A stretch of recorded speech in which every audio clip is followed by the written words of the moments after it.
that is the Master's last secret. This is what Swamiji revealed in this satsang. He said, in all the religions, when the Master is leaving the body, all the disciples stand around and ask the Master, please tell us the last secret you have. Because they are enlightened Master, before they leave, they are like their last word. They always reveal the most profound truth. So in all religion, when normal human beings are on the deathbed, when common men are on the deathbeds, what happens? They are asked, if you have any secrets, tell them now, right? That you're hiding. Like in the tradition of Catholic, they are asked, if you have any secrets, tell them now. Basically, in that last moment, you need to confess the biggest secret you're keeping before you die. So that is how the confession is made also at the deathbed for the Catholic religion.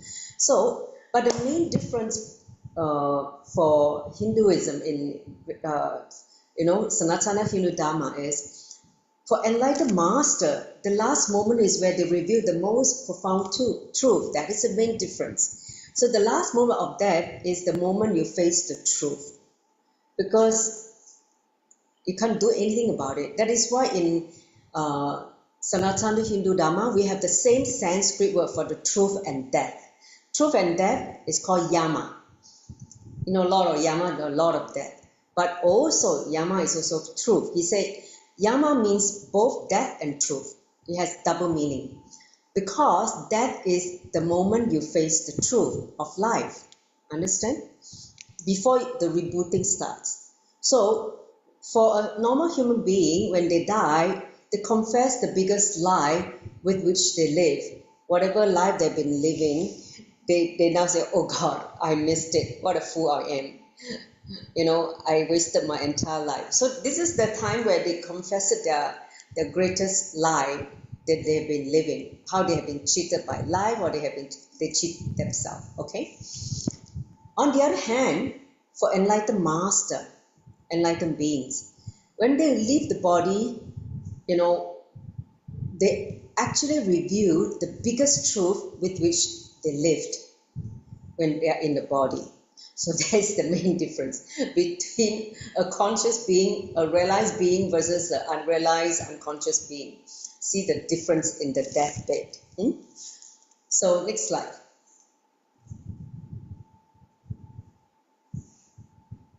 So enlightened beings may not be able to reveal the biggest truth while they're in the body, because human beings may not be able to digest it. They are not able to catch it, or they are not ready to accept it. The biggest truth may not be palatable for you, may not be digestible for you. So when a person is not ready to listen to the highest truth, the ultimate truth, even if when he's given those truths, he may only get into the mode of anger, depression, or suicidal mode, because it's just too hard-hitting that he's not able to handle. And when that happens, they can easily destroy themselves or others, because they are not able to confront the truth.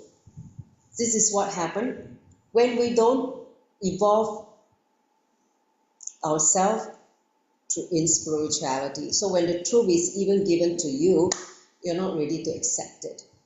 You fall into depression, or you fall into anger, feeling life is unfair. God is a sadist. They start blaming everybody except themselves, because they feel that they are a victim. They fall into powerlessness very much. So when normal human beings open what they hold in their heart, they lose their identity. See, when you open, that's why your heart is very important. When you open your heart, you understand that you lose your ego, the identity that you built up throughout this whole life, the pseudo identity.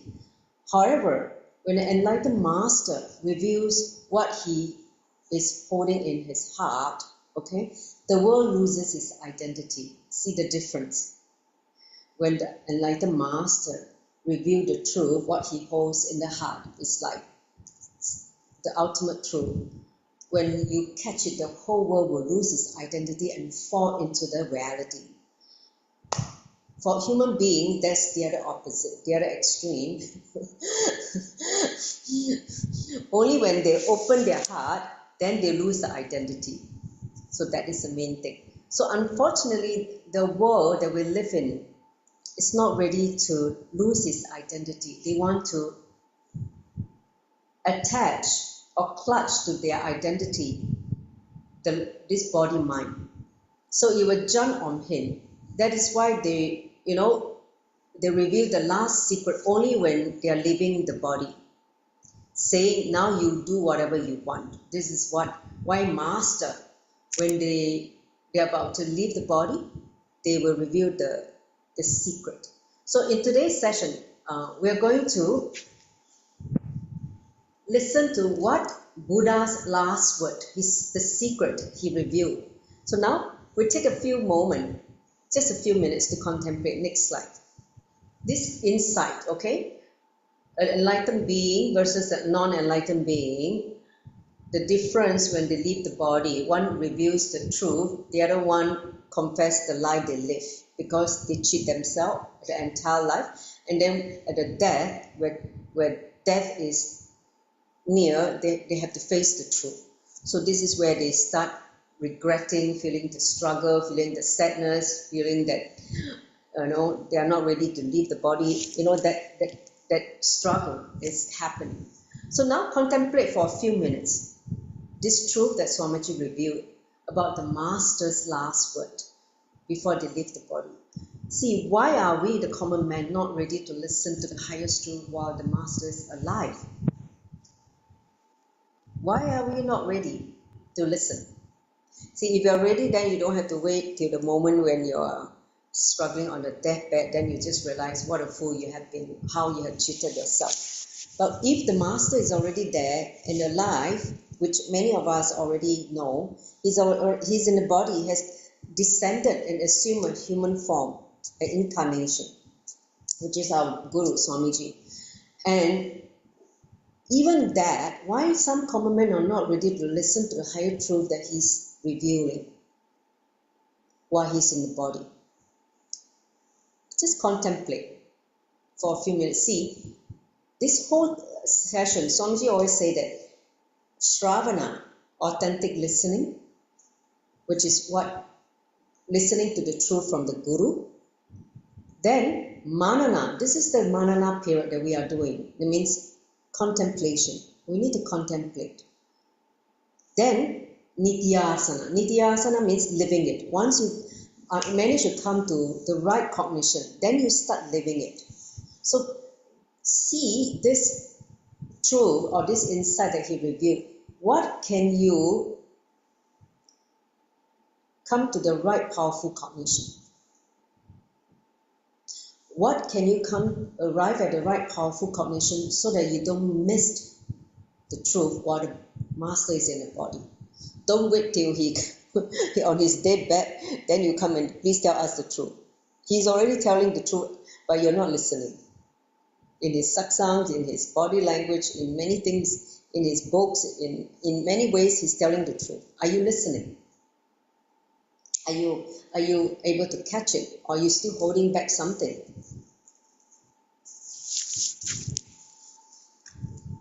So, and even many people are here, they want solution for the problem, liberation, moksha or whatever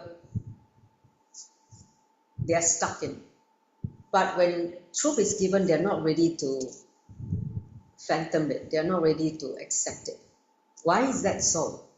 Just contemplate on that, because you may realize you're also one of them. We are one of them. When the Guru revealed the truth, we're still not ready to accept it. How can we prepare ourselves to be ready to accept it? That's my question. When he's still alive. You can put it in the chat.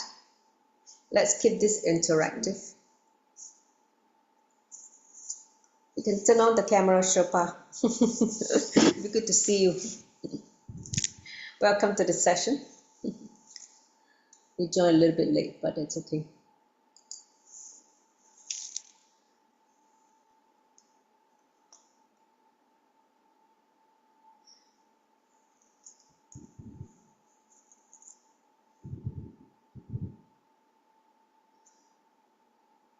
See, one of the things that I discovered,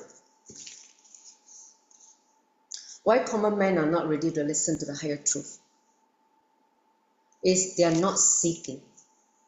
The seeking is still missing. That means they are still in slumber. They are in deep sleep.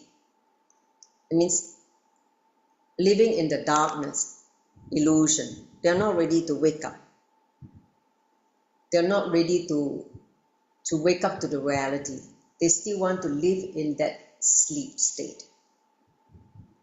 The sleep from waking up to the reality. Okay, so that is one thing that when I contemplated before I met Swamiji, I was in that slumber, living in that illusion of the society. So I was not ready to wake up till I encounter many life issues, whether it's health, whether it's career, whether it's relationship, in all dimensions, and spiritual as well. I didn't know who I am. I don't know what I'm here. So there was this agitation, restlessness, but I don't know how to find this inner peace. So only when that time when I realized that something is seriously wrong, I have to find out what's going on inside. And that starts the seeking to understand the truth, the reality. That is a time we are ready to listen to the truth. Because the fire of seeking is the impetus to move us closer and closer to the reality, closer and closer to the master. Okay? So that is my personal experience. I mean, if you look back, does it also happen for you in a similar fashion? It means the seeking component in you got awakened. Then you're ready to hear the truth. Before that, you're just running around like a rat in the rat race. All right, let's get into the next insight.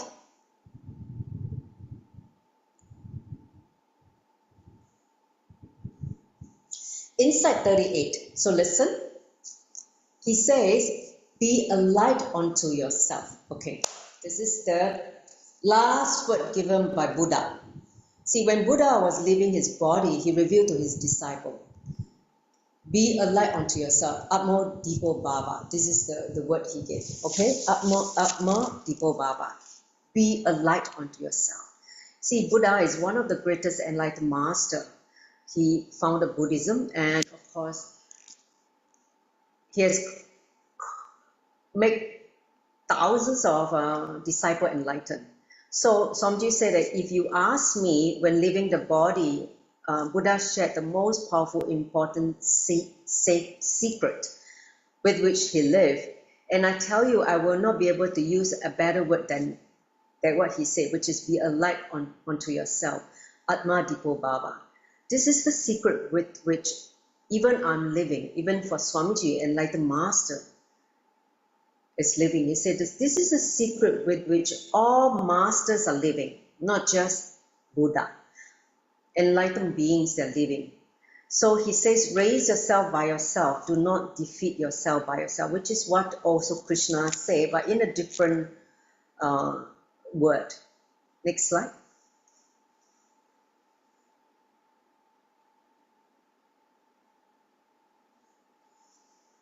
So he said, I can see so many thousands of people who are just not able to raise themselves by themselves.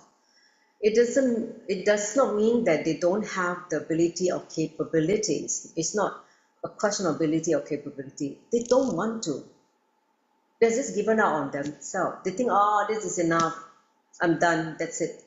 they will come to the conclusion, what's wrong with a normal life? It's okay. I don't want to live, enlightened life. I just want to live like a normal human being. And that's what they have decided, because they have given up on that possibility. See, he said, the love life solution I used on me before falling into the abyss of bliss. See, Swamiji shared this incident before he experienced the ultimate flowering of the consciousness, before the enlightenment happened. This was the exact word he said. He said, I was in the worst depression. He went through like the dark night of the soul. Okay? The moment he was in a depression, he did not, although he did not torture anyone else, he was just by himself in the northern part of India, because he spent many years in the Parirajaka, wandering like a sadhu. And he was by a river, okay? And he felt hopeless. And he said, I felt that all doors were shut. He had spent so many years trying to get the ultimate experience, but it was still not happening. So he was depressed in that sense. Next slide. You can imagine Swamiji before the ultimate happened. Next slide. So he's describing what he went through, okay?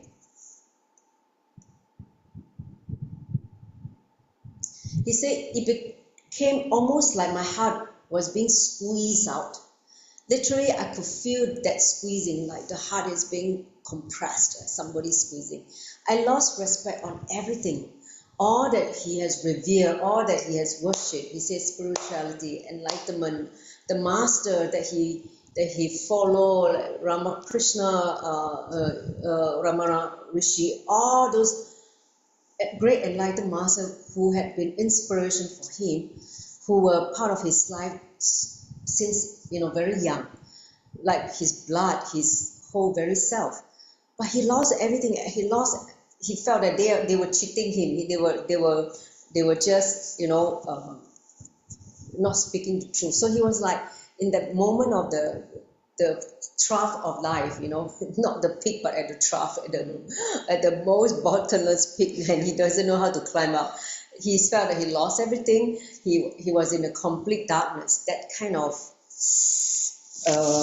situation and meant the space he was in. So that was what he described before the enlightenment happened. Okay, but somehow there was one verse that was strongly inside me. He said, what helped him from falling all the way down and disappear and commit suicide is this one verse. Okay, he said, it was raised itself like, if a man tried to stand up and walk after being beaten, let's say how much you're beaten and you continue to struggle and you try to summon all the energy and courage to still stand up again, and that how you will feel exactly like that, like you're almost beaten up to pulp already, but still with the last energy and courage and strength, you stood up again. So this was one verse that even after being beaten by my distrust, my self-doubt in the existence, in the masters, everything just stood as one last ray of hope in me. Imagine, that is that one ray of hope that guided him to the end of the tunnel. Imagine. So he said, this is the verse. He said, you need to raise yourself by yourself. Nobody's going to be there to give you a helping hand. Understand? You have to do it yourself. If anyone else raises you, then they can always put you down again. That means you can be exploited again. Only if it's you who raise yourself into enlightenment, that can never be taken away, because it was you who make it happen. This was the last meal handed over to me by my master before I started cooking for myself, he said. Before he became enlightened, that was the last meal that Guru gave. Raise yourself by yourself. And that was the last strength with which the whole cosmos pushed me into my higher self. So, see, every word what Swamiji described in the most trying moment before the flowering of the consciousness happened, how he went through the dark night of the soul before everything was revealed to him, exploded into that oneness. So, and it was exactly this: let you be a light unto yourself, raise yourself by yourself. This is you have to do it yourself. Nobody's going to do it for you. Even Swamiji has said numerously, I can guide you, I can inspire you, but you have to do it yourself. Okay? Understand? At the last moment in your struggle, please be very clear. He'll be there, his words will remind you, his energy will be there to support you, but you have to cross the chasm yourself. You have to jump over to the chasm yourself. Next slide. What? What is that? Wow.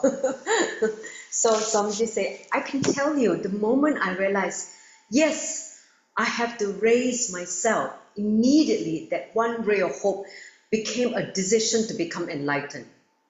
Okay? It is describing. So this is so profound. When that decision opened up, there were no patterns stopping that decision in my inner space. Before that, the patterns of doubt, the patterns of anger, or the patterns of distrust were playing, like the mind is playing. But once that will say, I have to raise myself, and once that decision was put forth, the will, Swamiji talk about the Navatattva, Agnya Kala, right? The will, how you decide and what decision you make.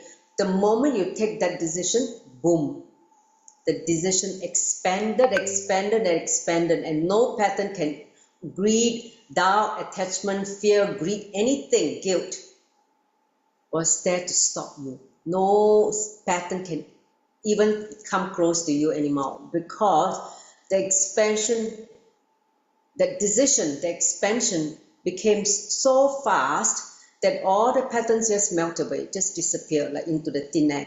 Then suddenly I could see my whole inner space was filled with that one decision.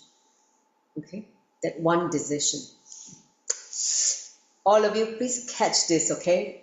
When you come to that moment, because you will remember Swamiji's experience. He said, when that decision exploded, I saw I'm sitting as a Buddha. Suddenly, that explosion landed in some other plane. I thought, oh God, that's it. That's all. So it just happened in the instant when he made that decision to raise himself by himself, right? So he said, I tell you, whenever you have a low mood or you fell into the low mood, whenever you deviate from your spirituality, you feel that you have backslided, or you feel that you're not done much, you feel that, oh, I'm not as intense as I used to be, etc. It is you who needs to raise yourself by yourself. Understand? Atmo Dipo Bhava. Be a light unto yourself. Only when you constantly be that guiding light unto yourself, you will move closer and closer and closer to that ultimate flowering of consciousness. Okay? Got it? How beautiful Swamiji shared his experience in this Satsang. Next slide. So we're going to now contemplate what Buddha revealed. Be a light unto yourself. And also concurred by Swamiji. He also shared that was the same thing that guided him to his last moment before he entered into the explosion of consciousness. So let's take a few minutes to contemplate.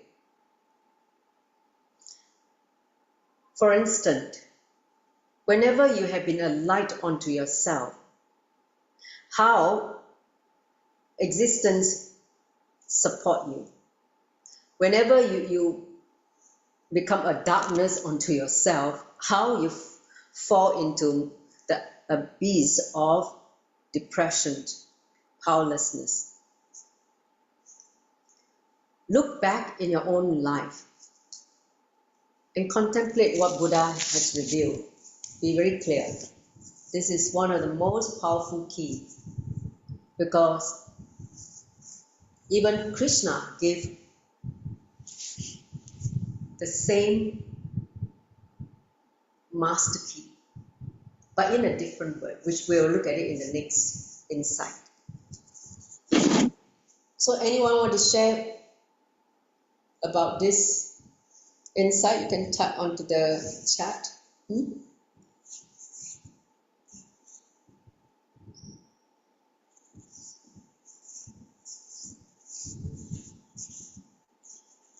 You know, I remember one time Swamiji said in one of the Satsangs, which I was not ready to. See, when you become a seeker, right, you come close to the master. You raise in love with the master, right? Raising in love with the master. Master become the key backbone of your existence. And of course, he trains you, he inspires you, he guides you, etc. He said at the last moment, even you had to drop him. I was like, oh God, you have to unclutch from him. That means drop him so that you can realize who you are. I was like, okay. That satsang I forever remember, because he said, don't drop me now when you're not there yet. He said, some people tell me, they say they first drop me before they got enlightened. They say, no drop him. You at the moment when you are ready, you're almost there. You also need to be ready to drop the guru, so that you can enter into that oneness, the explosion. So I'm just thinking, it is like the same thing, right? All your life, maybe for now, Guru has been the guiding light. At the final moment, before we enter into the flowering of the consciousness, you have to be your own light unto yourself, which means you have to unclutch from everything, including the Guru, for that merging to happen. Understand? So just keep that in mind. Let's enter into the next insight. Insight number 39. Okay. So this insight 39 is about worshipping the Divine Mother. See, we just had a 10-day celebration of Navaratri, which is a huge celebration in Sanatana Hindu Dharma, where we celebrate the Divine Feminine Consciousness. We dedicate the 10 days to celebrate the Cosmic Mother energy. So Mother's Day is also a day that we dedicate to the Feminine Consciousness. You say in all spiritual groups and civilization today have the concept of the worship of the sacred feminine. It means the mother energy.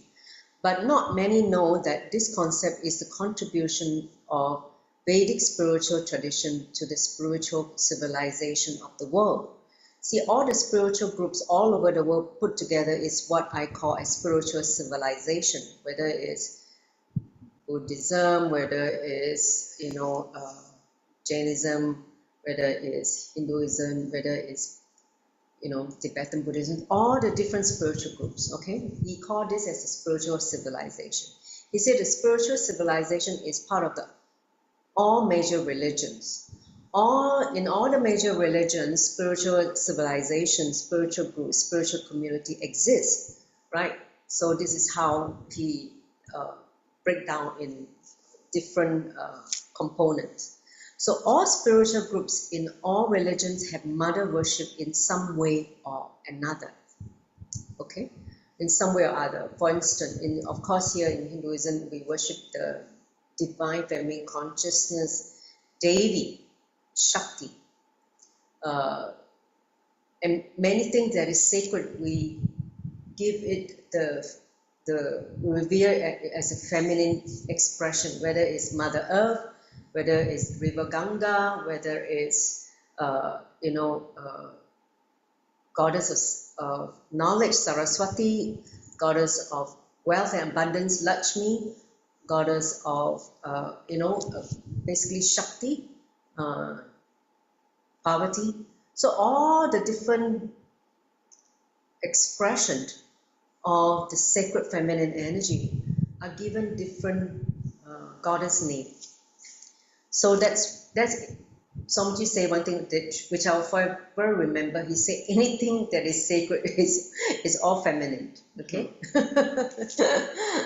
The masculine energy is basically the one that is responsible for the infrastructure. The center is the divine feminine consciousness. Next slide.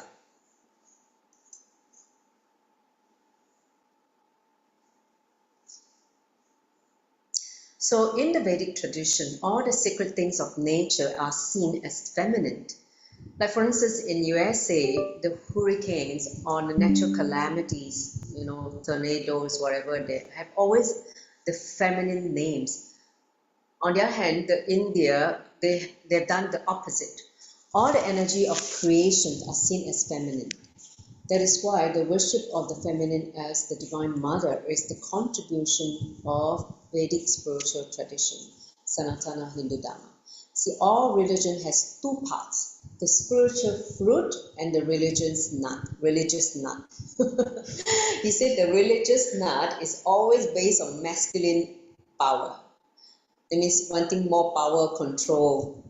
Whereas the spiritual fruit is always based on the feminine worship, the Devi worship, the worship of the Divine Mother or the Cosmic Mother. So that's the main difference. As you can see, the difference in the stance of certain religious approach in teaching, whether they approach it as a masculine power or as a basically worshipping the nature, the Cosmic Mother. So that is the main difference.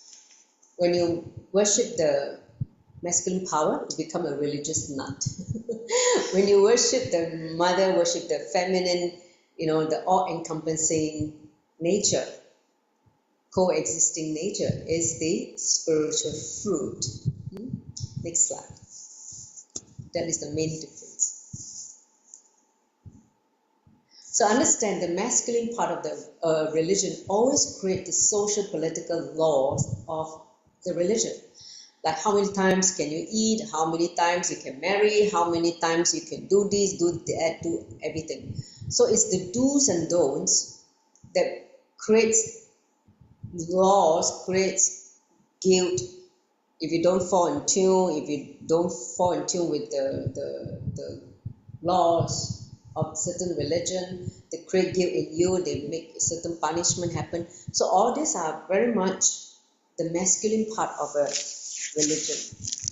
On the other hand, the feminine part of the religion has, always creates the paths to enlightenment. That is the key difference. The feminine part of the religion is the one that leads us to enlightenment.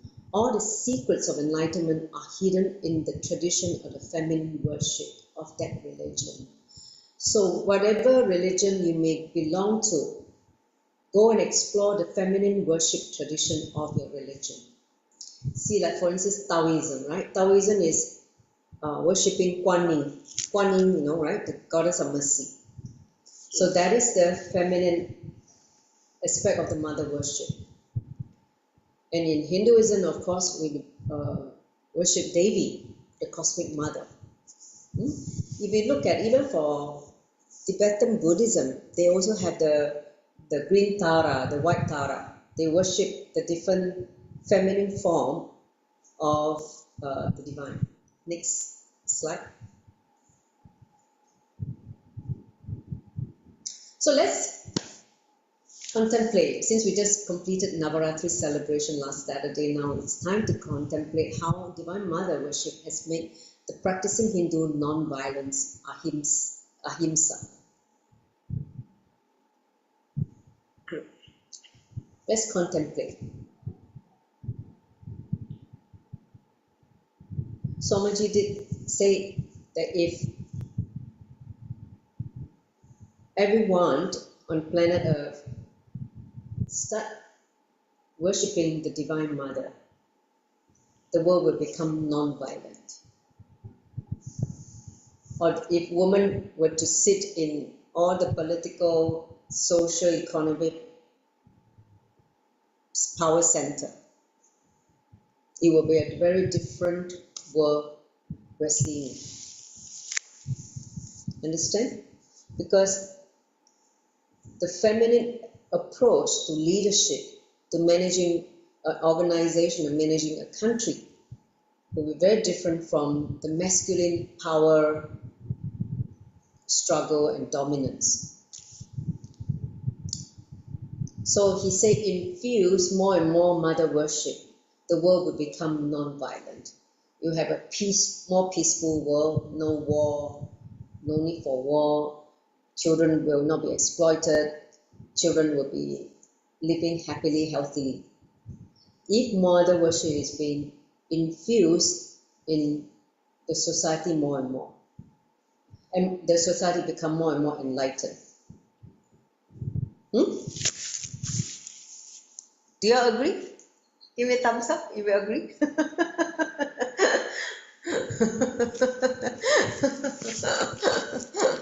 Yes. Where the violence come from? You look at the society we live in now. The violence, where are the violence coming from? It's the masculine energy, being the power, lust, perversion, all that comes from where? Just see. Just contemplate. That's why he said, go to any religion you come from, find the feminine worship, the mother worship component. If you don't have in your religion, then go and find one that there is. Because then you will live closer to the, get closer to the reality. All right, let's enter into the last insight today. Today is very, very straightforward insight. Okay, so here is this. This is the words from Krishna. Raise yourself by yourself. In the Bhagavad Gita, this is also one of my favorite verses, which I did the challenge. Okay, so before I go into the translation, let me just read the Sanskrit. It says, Uttare Atmanamanam Namanam Avasade Atmaiva Hya Manobandar Atmaiva Raripu Namaha. So basically he says, I have to raise myself by myself. You are the greatest friend of yourself and you're the greatest enemy of yourself. So if you raise yourself by yourself, you're your greatest friend. If you deceive yourself, you're your greatest enemy. So he said, raise yourself by yourself.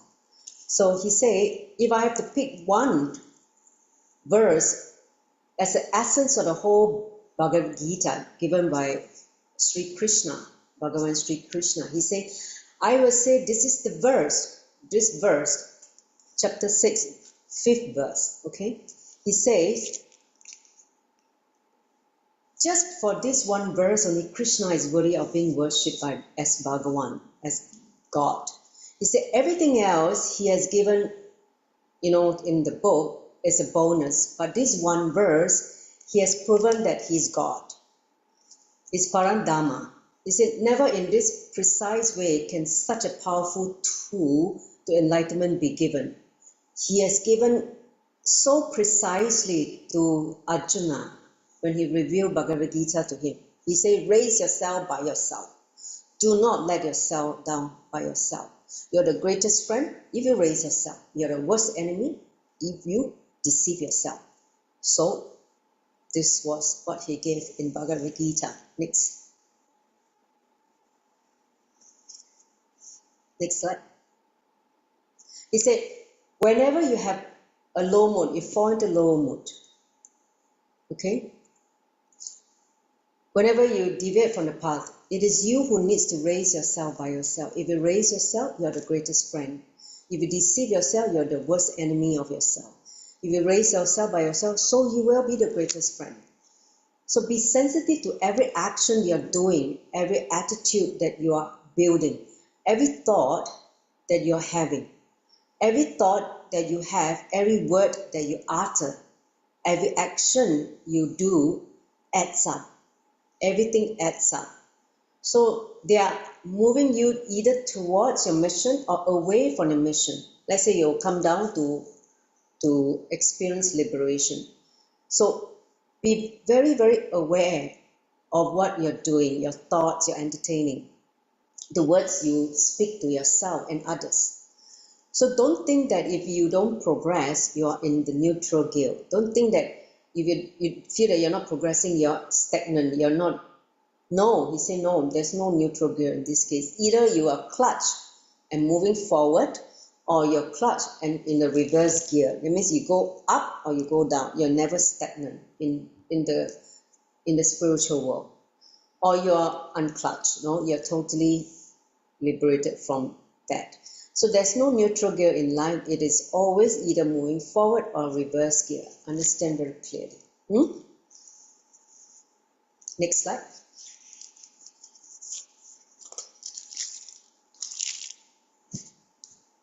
So he said, only you have to raise yourself by yourself. Don't depend on your friends whom you think have more understanding than you. No.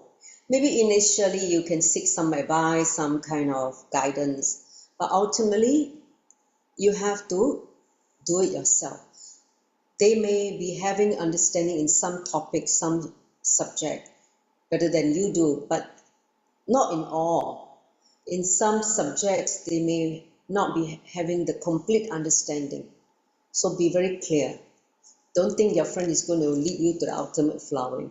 So when you look up to them in everything, you're doomed. You have to have your own personal opinion and personal understanding as well. Powerful cognition. So don't let yourself down by yourself. Atma, yourself, can be your friend or your enemy. It is you who needs to decide whether to raise yourself or let yourself down. So that is the secret of enlightenment. You have to raise yourself by yourself. Next slide.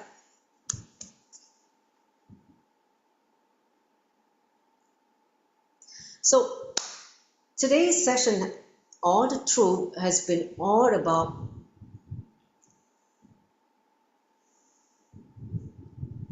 the last word the Master says, let you be your own light unto yourself, raise yourself by yourself. They are all in the similar space that can lead you to the ultimate flowering.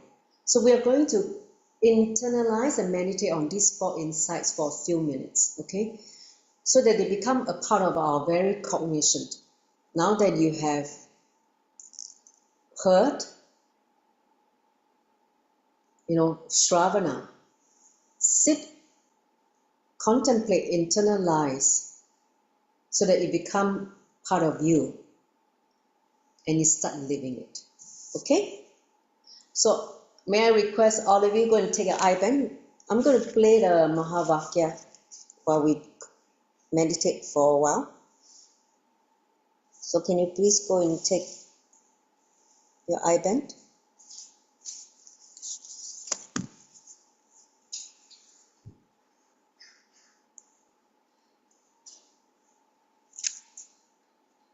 Hmm? 1 minute, go and take your iPad and then we can sit. See, you understand that nowadays in the Satsang, when Swamiji give the truth and he say, okay, now sit for a few minutes with the Amalinga and all that and let this become part of you, right? Same way now we're doing contemplation for his energy. See, understand, he's also sitting with us. Don't think that he's not sitting with us. Just that you're not able to, in his breathing space now, whether you're online or you're here with me physically in Ardinam, it's the same because we're all connected in that so-called virtuous space. where this satsang is happening. When this satsang is happening, whether you're sitting at home, you're with him here in the Ardhanam where he's sitting, no difference. So now we're going to enter into the space of contemplation, manana, so that any clip that get unfolded in that contemplation becomes your powerful cognition, and start living it. Okay? All ready? Sit now with the eyes closed.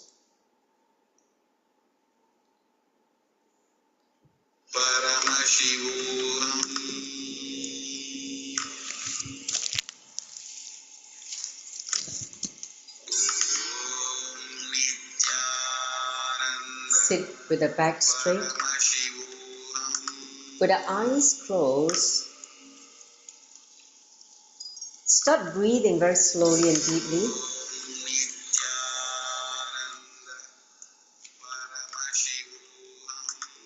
Allow yourself to be established in the present.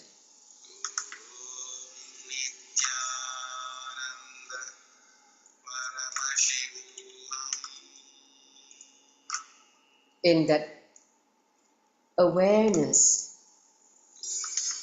look at the insight that has been revealed today.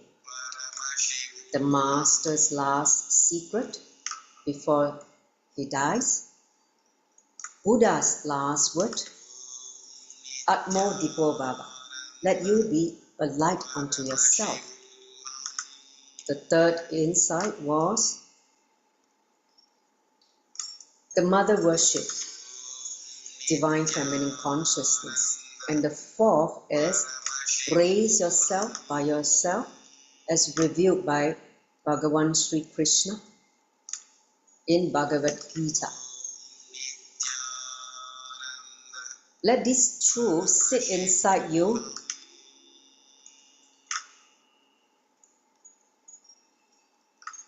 and churn yourself from all the blind spot that you may have.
Relax.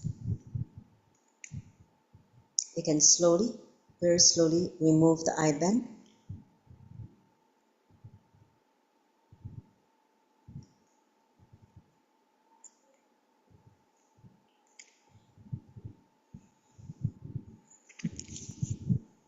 So anyone want to share? If you have any insights or any revelation that happened in this meditation?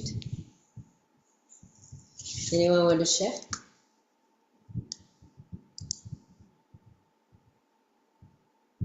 You can tap on the chat or you can unmute yourself.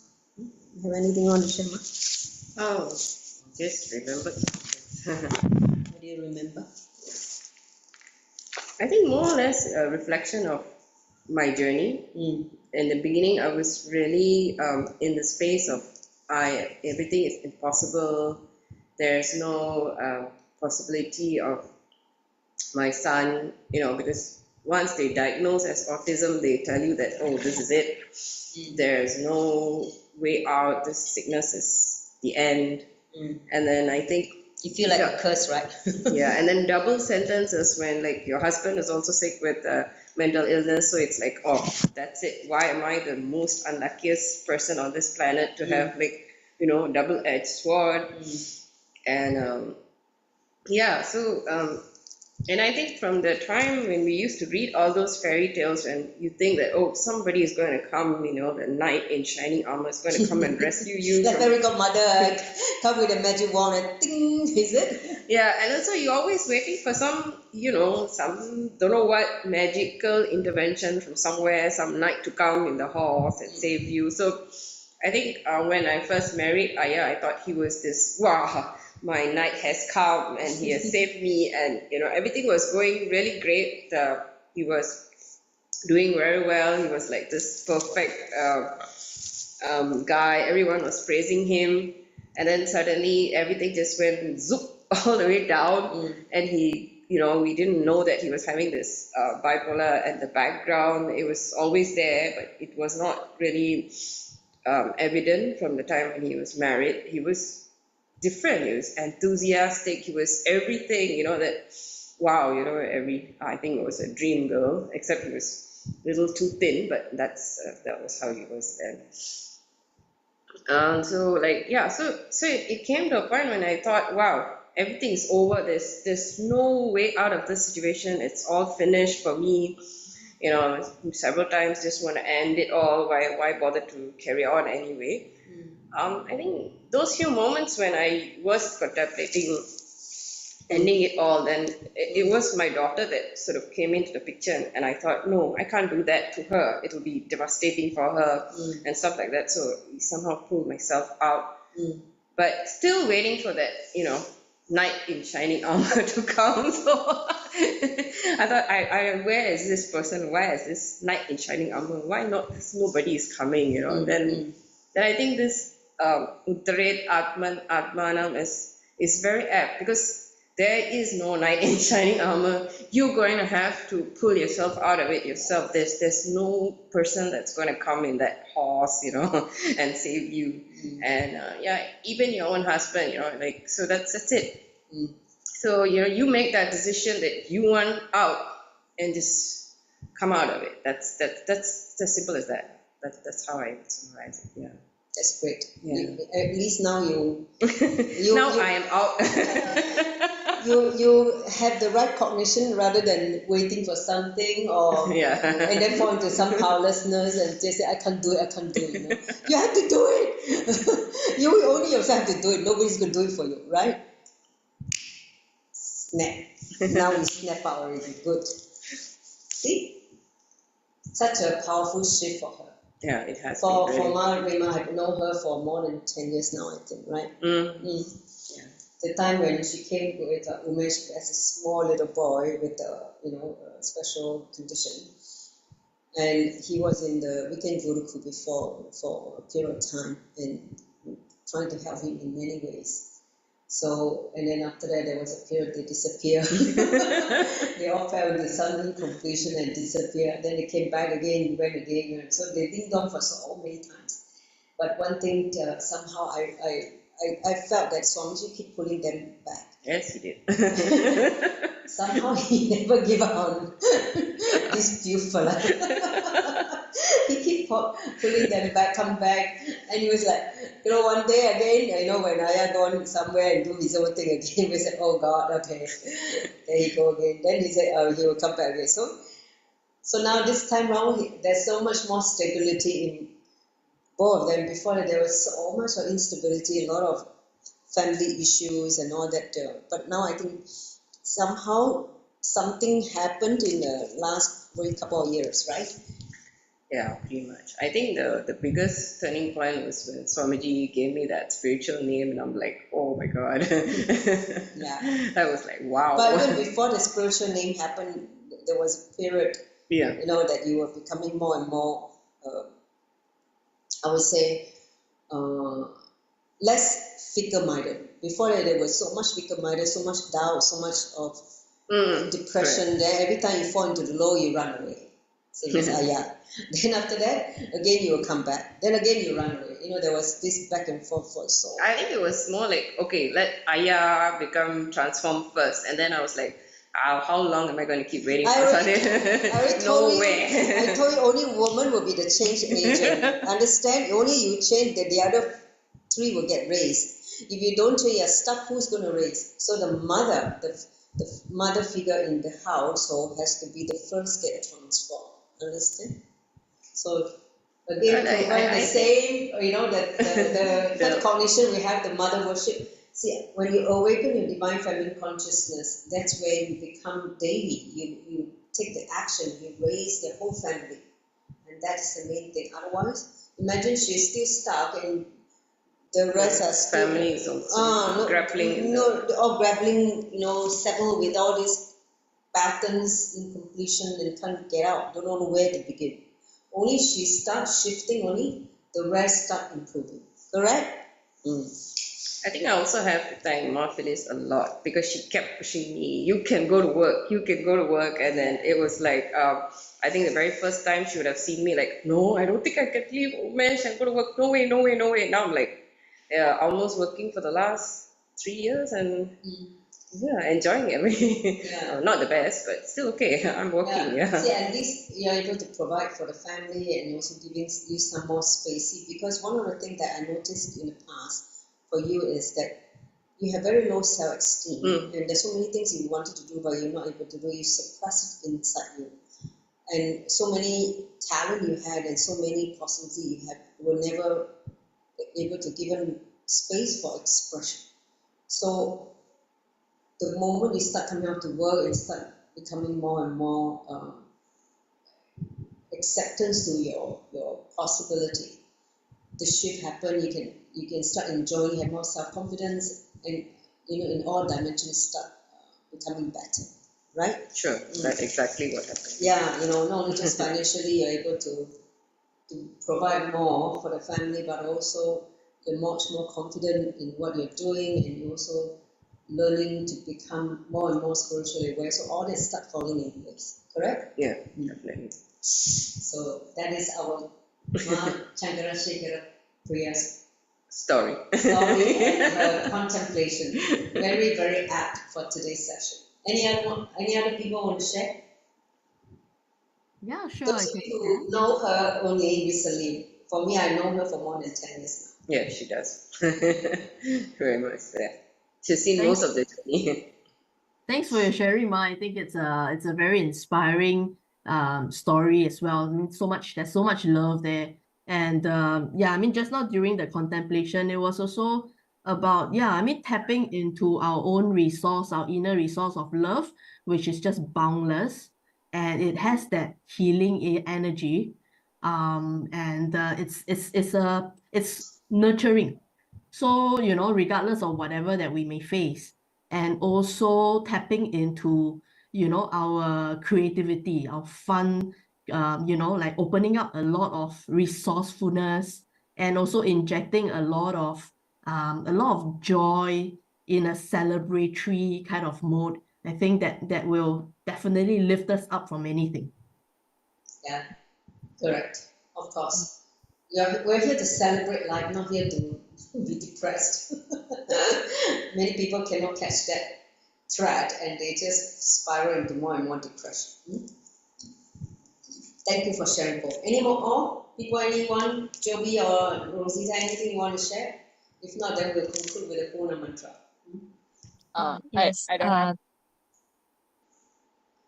You don't have anything to share? Yes. Yes. Yes. Yes. Agree with Ma Ramya. It's all about our decision whether we decide to do it or not in some critical moment, because all the entire world is supporting, but the key is whether we take it as or not. True. So you resonated with her sharing, right? Yes. Okay, great. So with that, let's finish off the last couple of slides.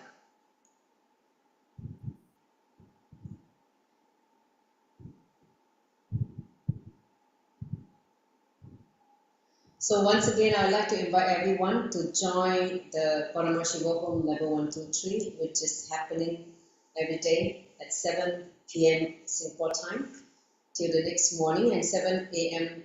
every morning we have the darshan of Swamiji for initiation. So at least come for the initiation. Next slide.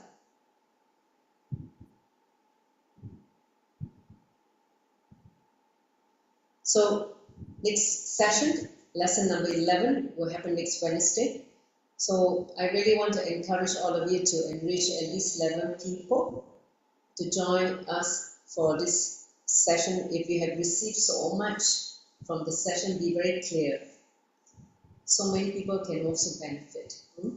So do enrich more people to learn. See, many of them only come to know Swamiji recently. All the gems in the past satsangs they have missed. So now, if we're doing this, it's like a recap, like a replay of his, not exactly like a replay, but at least in a form of insights, in a form of contemplation. That can be very, very useful in a different way. So do encourage people to come, because many of these insights are very practical life solution for us that can lead us to more spiritual expansion and growth. And also out of our problem, the problem we are stuck. Okay, so with that, let me just conclude with a Purna mantra. Thank you all for joining. Let's join the palms together. Om Purnamada Purnamidam Purnat Purnamudachyate Purnasya Purnamadaya Purnameva Vashishyate. Om Shanti Shanti Shanti. Hari Om Tat Sat Saumam Bhagavat Shri Nithyananda Paramashiva Paruta Paramastu. Om Nithyanandam. Nithyanandam, thank you all for joining. See you next week.